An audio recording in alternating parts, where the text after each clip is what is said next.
Computer অথবা ল্যাপটপে drive C ফুল অথবা কম্পিউটার পারফরমেন্স স্লো হলে যেভাবে আমরা কম্পিউটার পারফরমেন্স বুস্ট করব এবং টেম্পোরারি ফাইল ডিলিট করব। এট ফার্স্ট উইন প্লাস আর কি চাপবো, দেন টাইপ করবো %temp% ইন্টারফেস করবো। যে ফাইলগুলো দেখতে পাচ্ছেন কন্ট্রোল প্লাস ই দিয়ে সিলেক্ট অল করবো, দেন শিফট প্লাস ডিলিট চেপে সব ফাইলগুলো ডিলিট করে দেবো। এগেন সার্চ বারে গিয়ে টাইপ করবো রান, ইন্টারফেস করব, টেম্প লিখবো, ইন্টারফেস করব। স্ক্রিনে দেখতে পাচ্ছেন টেম্পোরারি ফাইলগুলো কন্ট্রোল প্লাস এ চেপে সিলেক্ট অল করব, ডিলিট করব সবগুলো শিফট প্লাস ডিল চেপে। দেন এগেন সার্চ বারে গিয়ে টাইপ করব রান, ইন্টারফেস করব, টাইপ করব ক্লিন mgr, এগেন ইন্টারফেস করব, সিলেক্ট করব ড্রাইভ সি, ওকে প্রেস করব। এখন টেম্পোরারি ফাইল রিসাইকেল বিনের ফাইলগুলো অথবা আপনার অপ্রয়োজনীয় ফাইলগুলো সবগুলো সিলেক্ট করে ওকে দিয়ে ডিলিট ফাইলে ক্লিক করব।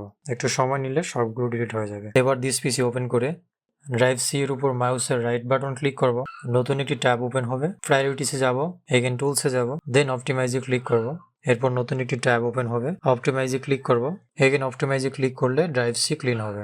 এখন ট্যাবগুলো ক্লোজ করে সার্চ বারে গিয়ে টাইপ করব রান, এন্টারপ্রেস করব, এগেন প্রিফিটেজ টাইপ করে ওকে দিয়ে দেখতে পাবো টেম্পোরারি ফাইলগুলো, অনেকগুলো টেম্পোরারি ফাইল সবগুলো সিলেক্ট অল করে শিফট প্লাস ডেল দিয়ে ডিলিট করে দিলে কম্পিউটার রিফ্রেশ হয়ে যাবে। ধন্যবাদ সবাইকে।